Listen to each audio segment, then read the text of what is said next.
Joining us now is OjyOkpe with stories trending around the world. Hello, Jinx. Hello, I knew you were going to say hello, Jinx. How are you? I'm good. It feels like a weekend. Rufa, you did an amazing job in Abuja over the weekend. Well done at the town hall. Thank you, You and Layla. Thank you, I hope both of them know that that also has implications. That also has implications? Okay. Okay. Thank you, but... Did you provide your implications? No, he hasn't told since he did what he did. No. I live up to it. Well, No. That was implication for your birthday, Dr. Abati. Please, don't cover it up. Covered everything. No. It's a separate implication. Anyway, don't worry. Okay. The person who has to provide implications now is Aaron. Well, he won an award. Congratulations. Over the weekend. So he cannot run away from it. And we don't do small shops again. No more. This guy, he's raised the bar. I know. And Oji, I want to say, so sorry. I and Layla couldn't have done it alone without the rich support of the entire team and management of yes, the Rise TV. Prince done. Everybody at the background, the whole team, to put up it's Arise's, baby, and it's Arise's victory. So kudos to the whole team out there that worked tirelessly over the weekend to get that out. There's more to come. Up Arise. Up Arise, more to come. Well, good morning to you, viewers. Let's begin what's trending. The governor of Anambra State, Charles Chukwuma Soludo, has again stirred up another social media controversy after stating that the presidential candidate of the Labour Party, Peter Obi, will not win the 2023 presidential election. Soludo made the comment on Monday in an article titled, "History Beckons, and I Will Not Be Silent, Part 1. Well, last week, Soludo was criticized by a cross-section of Nigerians after stating during a live television interview that investments made by Peter Obi in Anambra State are worth next to nothing. While reacting to the criticism in his article, Soludo affirmed that Peter Obi is well aware of the game he's playing and that the game is the main reason he didn't return to APGA, adding that there are two persons or parties seriously contesting for office of the president of Nigeria, and that the rest is exciting drama. Well, let's take some tweets. This is from Blossom, who wrote, "Peter Obi is hated by Charles Soludo because he refused to be an Igbo president. He rejected their offer and chose to be a president for all Nigerians. This is the hate on him. He chose Nigeria. He chose everyone, you and me, and we will make him president." Well, Pastor wrote, "First, it was Obiano they said hated Obi. Now it is Soludo. Can two governors be wrong? How can two governors have absolutely nothing good to say about him? How did Peter get these innocent youth to support him? Is it jazz?" Well, Kenneth, in response to the pastor, wrote, "Dear pastor, the Pharisees hated Jesus. The Sadducees hated him too. The Roman ruling class hated him too. As though not enough, one of his trusted disciples, an apostle, betrayed him. How could all these people be wrong about one man? Yet you are a pastor from that man." I thought this was such a savage response, Dr. Abati. Again, Soludo is, sticking to his point, and, It's so obvious this time around. At first, we were contemplating whether he was really attacking Peter Obi, but this is a clear indication that he is absolutely not supporting Peter Obi's presidential bid. Dr. Abati. Okay. What triggered this was Governor Soludo's appearance on Politics Today show on Channels Television, when he said, well, there is nothing to show in terms of investments that Mr. Peter Obi made as governor of Anambra State when he was governor of that state between 2006 and 2014. And then, of course, he got attacked. He even said there was an attack in Agwata local government. Threats were issued to members of his family by persons that he referred to as supporters of Peter Obi. And then he has written this piece, "History Beckons, and I Will Not Be Silent." And he titled it Part 1. And I've said he deliberately titled it Part 1 because, he probably would like to do a Part 2, depending on the reactions that he gets on the basis of this. Number one, his piece is just, like saying, I stand by what I said. And I cannot be intimidated. Absolutely. Whether by a social media mob, which was the word that he used. I've used on this program today the phrase social media bandits, which I think is part of the threat of violence that we're facing as a major challenge as we move towards the 2023 elections. And what is his argument? He says Peter Obi cannot win, and he will not win. And that Peter Obi himself knows that he will not win. And that they all within their class know that he will not win. Okay, what they know, they did not disclose in that piece. But he gave the idea that, look, if you have structures on social media, it may not translate into structures on the ground. Okay? And that after all, you know, what he thinks is that, look, Peter Obi will not even be number 4 when the results come out, as shown in the Osun election, where, you know, his supporters were very active on social media, but they could not bring any votes. So that's his point of view, that you need structures to be able to win elections. And that's been a major debate. Do you need structures? Do you need a different kind of structure? Would, you know, presence at rallies or social media translate into concrete votes? What's your supporter base? Okay, these are legitimate questions to ask. And he also said in the piece that he has already told Mr. Peter Obi that he doesn't stand a chance, but he could go on with whatever game he appears to be playing. And he says he's his brother, that ordinarily he will support him, but the truth has to be told. Well, Governor Professor Chukwuma Soludo has only 1 vote. Absolutely. And it's probably within his province, you know, to say this is where I stand in this matter. There's nothing anybody can do about that. And if you look at that piece, I made a point earlier on that he raised other issues. He's not even necessarily supporting the ABGA presidential candidate, Professor Peter Obi. He was saying in that piece that he thinks that the race is between 2 candidates, the candidate of the APC and the candidate of the PDP. And he was talking about Igbo interest in the matter. He was in fact advising Ndigbo to go and negotiate with the 2 persons who are likely to win in his own estimation. So he was at frontal, very direct, you know, readable prose, you know, which you put out there, you know, you may disagree with him. What I keep saying is that in this dispensation, people are entitled to their opinions. We all have just 1 PVC each. I don't know if anybody has 2 PVCs, that person is a criminal under the Electoral Act 2022. And you can use your PVC the way you want. But the tyranny, which Professor Soludo referred to, of certain elements who believe that if you don't agree to their position, then you are an evil person. If they think, you support another person, you don't support their own person, then they use every means to intimidate you. They adopt violence. Look, what such persons do, in real terms, I've been saying it, is that they are doing more damage to their candidate than they think. Yes. Attacking people who are not presidential candidates, wasting energy that should be used to promote your candidate on people who do not even have a dog in the fight is a height of idiocy. Absolutely. In my view. Absolutely. So Professor Soludo has expressed his own views. That's his view. Whoever disagrees with him should write a rejoinder. As the Obi Dati campaign has duly responded to him, and they've told him, he thinks too much of himself, he thinks he's larger than life, he's envious, he thinks that if Peter Obi becomes president, it will stop his own chances. And they say, characteristically, and as they should say, that they believe that Peter Obi is the next president of Nigeria. That's their own choice. Nobody can quarrel with that. After all, democracy is about choice. It's about fair play. It's about open field.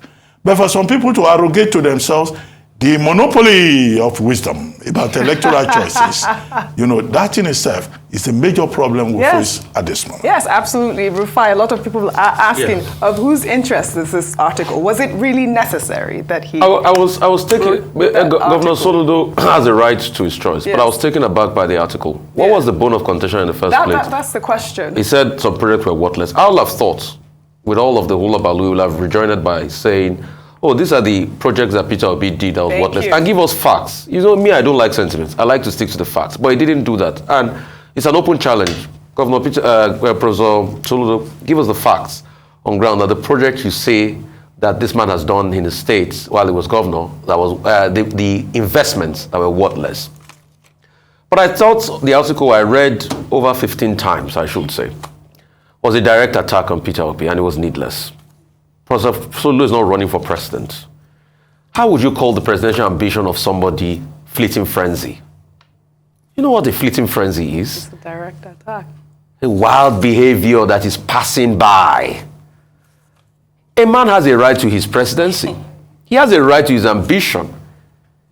His followers might not be in support of you. You call them mob. I have people attack me every day and abuse me on social media. Have I ever come one day to call them a mob?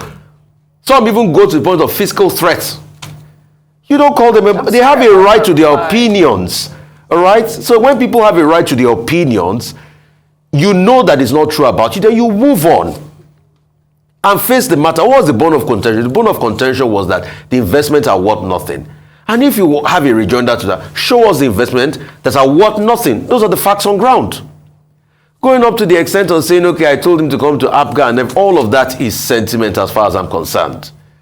That this was the same person that I said he should come to APGA, I gave him that chance. He said he was never going to leave APGA, I swore by that. Hey, all politicians in Nigeria have carpeted at some point. Wasn't Soludo an aspirant for governorship of the PDP in 2009?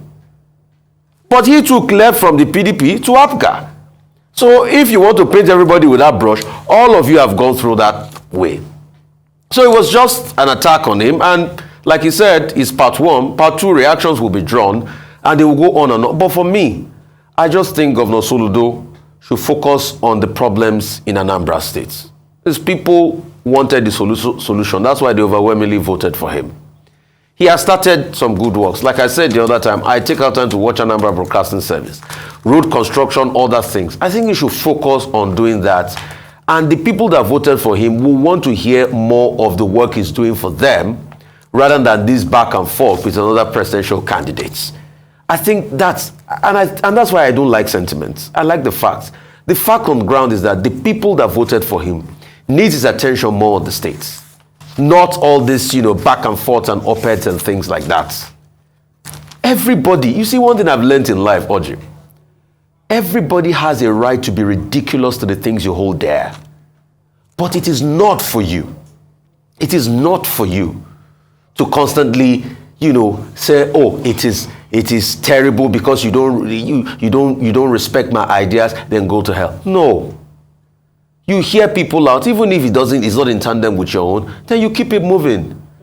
There are some things you will never be able to explain in this life. And that's why it's life. Well said. Anyway, the only point that needs to be made is that, look, whatever platform you use, you do not have the right to impugn the integrity of other people. That is a valid on the basis point. of your own political choice. Valid point. And well people said. must be reminded that if people take action against you, you'll be liable in law, because the law, there are laws on defamation well said, and Dr. libel. Batty. Well said, Dr. Batty.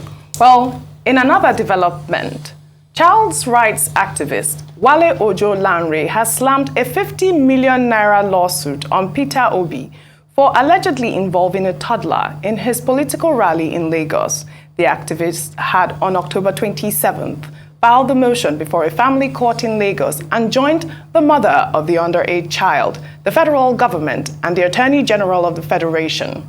In the lawsuit, Ojo-Lanre argued that it was illegal, misleading, unlawful, exploitative, and abusive for the presidential candidate to post a picture and video of the toddler via his Twitter handle while referring to her as a poster child. The activist is also seeking an order to disqualify Peter Obi from participating in the 2023 presidential election for condoning, adopting, encouraging, and allowing the usage of the toddler for his rally, contrary to sections 29 and 33 of the Child Rights Act of Lagos State and Article 36 of the United Nations Convention on the Rights of Children, 1981. Dr. Batty, over to you. A lot of questions here. I mean, is this going to affect the campaign in any way at this point? Well, the first thing to establish is this. My good friend, Ambassador Wale Ojo-Lanre, he's suing as a concerned Nigerian and as a litigation friend. And he wants to insist on Articles 29 and 36 of the United Nations Convention on the Rights of the Child, 1981. The first question that the family court to which he has gone in Ikeja, Lagos State, will ask, what is his bona fide in the matter? Because for you to go to court, you must show probable cause, for your action. What is his own in the matter? The respondents that he has joined include the Attorney General of the Federation, the Labour Party, even the mother of the toddler. And part of his prayers is saying 50 million, the court should rule that 50 million should be paid in damages by the respondents. Who are they going to pay that money to? To Wale Ojo-Lanre. No, he's also said that they should take the child away from the mother. That the child should also be taken away from the mother and put in a remand home. Okay? Now, that's part of it. The other thing that he's also asking from the respondents is that Peter Obi should be disqualified from being presidential candidate. Look, Peter Obi was not even at that rally on October 1. He was not the one carrying the child. This was an event that was organized by private individuals on October 1 in support of Mr. Peter Obi. The only thing that Mr. Peter Obi did was to put out a tweet on October 2. And it's important to understand the context. He was saying that, look, he's in the presidential race to secure the future of young people like this. The young lady, the toddler, who is wearing Nigerian colors and carrying the Labour Party flag, Mr. Peter Obi described her as a poster child. So if a father or an uncle or a mother takes his child to go to a political rally, how is it the headache of the Labour Party or of Mr. Peter Obi as a person? The court has not yet fixed the hearing for the case. It will be interesting to see the issues that will be canvassed in the law courts. But this will look like a vexatious and frivolous, litigious act. And I hope that the court will so determine. Because Wale Ojo-Lanre will not be able to explain whatever damages he has suffered as a result of this particular damages the child has suffered. Or he himself. Because he's busybody. He's busybody action. Yeah, I mean, this is what they call busybody action. Dr. Batia said it all. Because, when you look at it, the rally was never organized by the Labour Party. These are support groups. And it was a random moment. The child was picked up. It wasn't that it was preempted. And somebody picked the child up after the excitement, and the child was waving the flag. I think the mother of the child was even interviewed afterwards and said people have been reaching out to her, I think even to give her money and stuff since that thing happened. So all of a sudden then you have a legal case and then the candidate should be disqualified. From where to where? Some things happen in this country. But anyway, he has gotten the public attention. At least Arise TV is splashing his pictures on screen now, so he's well, all right. Because I don't get it. I'm not a trained lawyer. Please don't get me wrong. Well, that's why I had to ask the question. But at least he's gotten the publicity. Well, right. Kudos to him. We shall take our final story. What else should I say? We'll take our final story. Well, the governor of Rivers State, Nyesom Wike, on Monday declared that nobody has the right to question his decision to invite leaders of opposition political parties as special guests in his state. Wike made the comment while speaking during the commissioning of the recently constructed Peter Obi Cardiovascular and Cancer Screening Center in Port Harcourt. Some of the special guests he has lined up include President Muhammadu Buhari, Adams Oshiomhole, the former APC national chairman, or the presidential candidate of the Labour Party, Peter Obi, as well as the presidential candidate of the New Nigeria People's Party, Rabiu Kwankwaso. Well, let's take a listen before we come back for a discussion. So those who are saying that, why am I not inviting them to commission projects? You invite me to commission in your own place. So I have a choice to invite whoever I want to come and commission a project. Adams Oshomole will come and commission. On Thursday, Peter Obi will come and commission. As he dey bend them, he dey see with us. As he dey see with us, he go dey pepper them. Hey! On Friday, President Buhari will commission the Nigerian Law School. On Monday, Kwakwanso will come and commission. So, I choose those I want them to come. So if you want to have high blood pressure, it's your business. There is never a dull moment. I can hear the producers cracking up backstage. Dr. Abati, your friend here. Yes, he's my friend. I don't know. He appointed, is it 100,000 special advisors?